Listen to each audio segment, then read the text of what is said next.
Assalamualaikum warahmatullahi wabarakatuh.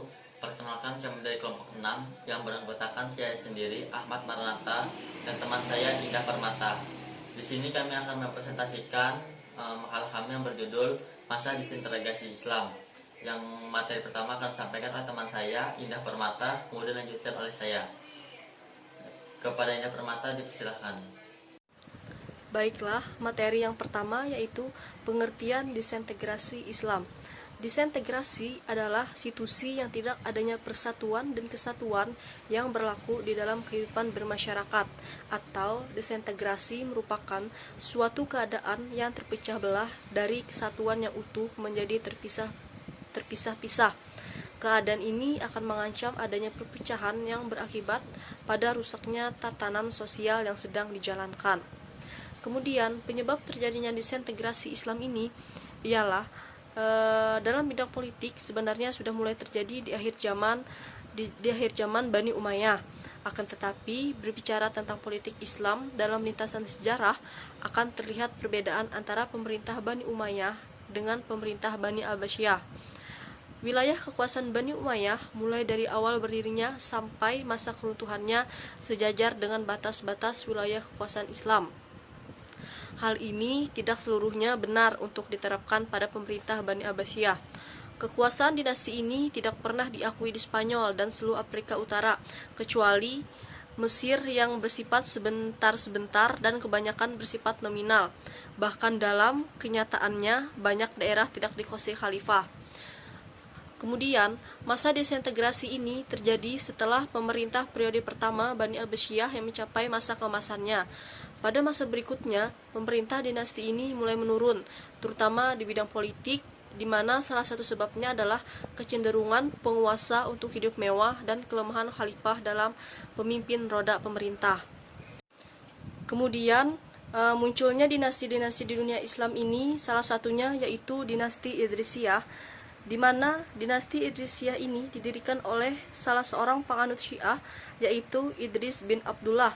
Dinasti ini merupakan dinasti Syiah pertama yang tercatat dalam sejarah yang berusaha memasukkan Syiah ke daerah Maroko dalam bentuk yang sangat halus. Dinasti ini dapat bertahan cukup lama hingga tahun 926 Masehi. Sebagai dinasti yang tidak terikat dengan kekhalifahannya, Idrisiyah dapat bertahan dalam waktu yang relatif lama. Kemudian, ada runtuhnya dinasti Idrisiyah ini diakibatkan oleh serangan dari dinasti Fatimiyah di Mesir dan Bani Umayyah di Cordoba dan Andalusia. Dalam sejarah tercatat, dinasti ini tidak pernah mendapat pengakuan dari Bani Abbasiyah sebagai penguasa daerah otonom di Afrika Utara. Bahkan dianggap sebagai ancaman serius bagi keutuhan wilayah Islam. Persoalan ideologis antara penguasa Bani Abbasiyah yang Sunni dan Bani Idrisiyah yang Syiah berkembang menjadi persoalan politik. Kemudian ada dinasti Aghlabiyah. Dinasti Aghlabiyah merupakan tonggak terpenting dalam sejarah konflik berkepanjangan antara Asia dan Eropa. Dinasti ini juga terkenal dengan prestasinya di bidang arsitektur, terutama dalam pembangunan masjid. Salah satu faktor mundurnya Aghlabiyah ialah hilangnya hakikat kedaulatan dan ikatan solidaritas sosial semakin luntur. Kedaulatan makin hakikatnya hanya dimiliki oleh mereka yang sanggup menguasai rakyat, sanggup memungut iuran negara, mengirimkan angkatan bersenjata, melindungi perbatasan, dan tak seorang penguasa pun berada di atasnya.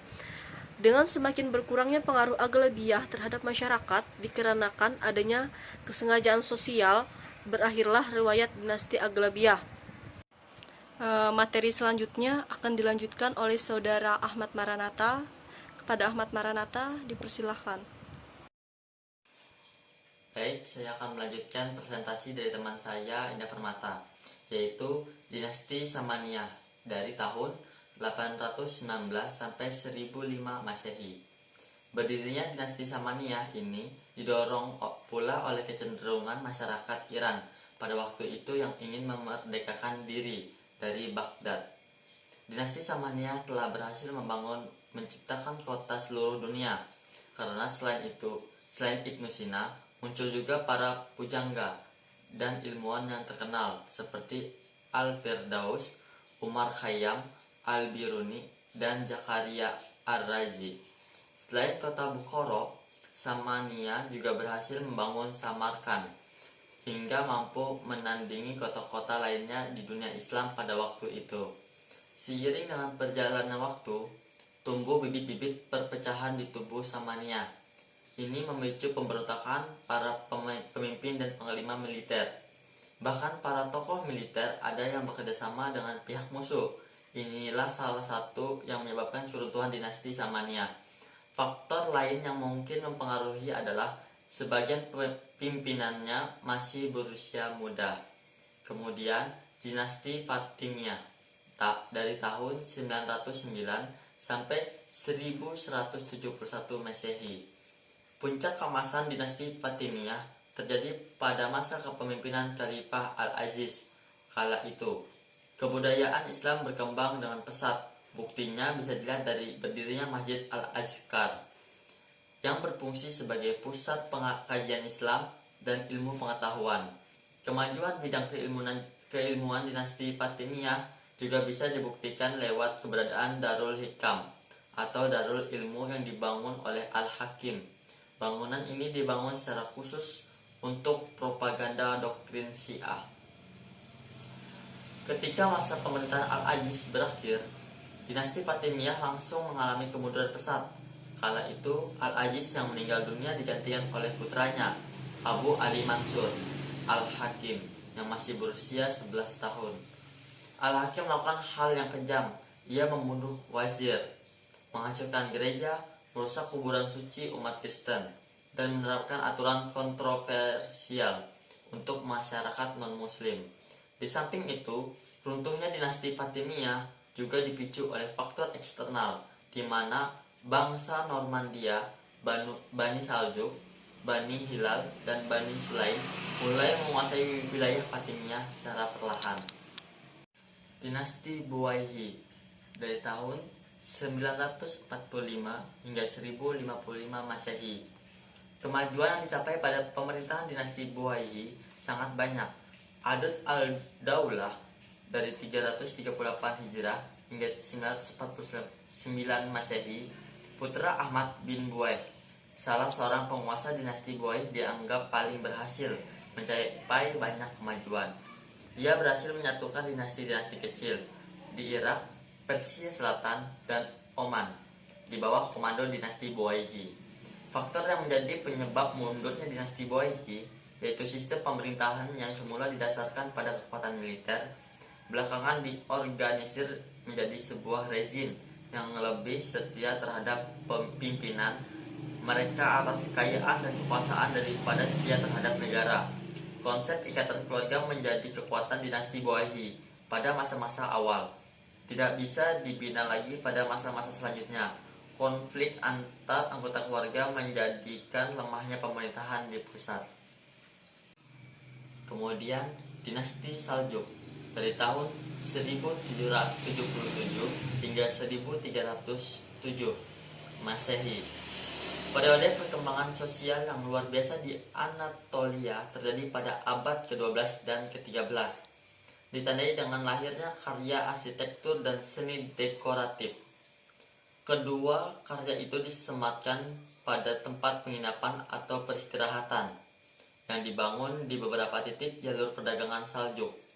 Ini menjadi tempat pertemuan pedagang antar bangsa. Tercatat ada ratusan pos yang menjadi tempat peristirahatan para kafilah selama periode pemerintahan Saljuk. Penyebab kemunduran di dinasti Saljuk terjadinya disintegrasi wilayah kekuasaan dinasti karena sistem otonomi semi-independen yang memberi peluang menjadi negara-negara kecil. Wilayah-wilayah kekuasaan dibagi-bagi kepada anggota keluarga dari Turki dan memerintah dengan otonomi yang luas. Di sisi lain, pengawasan dan koordinasi pemerintahan pusat cukup lemah. Apabila pusat melakukan tekanan atas wilayah-wilayah tersebut, penguasa-penguasa wilayah tidak mau tunduk bahkan memberontak sebagaimana yang terjadi di wilayah Khurasan dan Gur. Kemudian dinasti Mamluk dari tahun 1257 hingga 1517 Masehi. Kemenangan dinasti Mamluk atas tentara Mongol di Ain Jalut menjadi modal besar untuk menguasai daerah-daerah sekitarnya.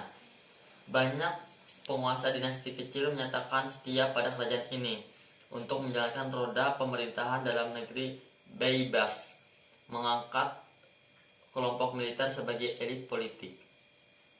Di samping itu, untuk memperoleh simpati dari kerajaan-kerajaan Islam lainnya, Baibar membuat keturunan Bani Abbas yang berhasil meloloskan diri dari serangan bangsa Mongol Al-Muntasir sebagai khalifah. Dengan demikian, Khalifah Abbasiyah setelah dihancurkan oleh tentara Kulagu di Baghdad berhasil dipertahankan oleh dinasti ini dan Kairo sebagai pusat.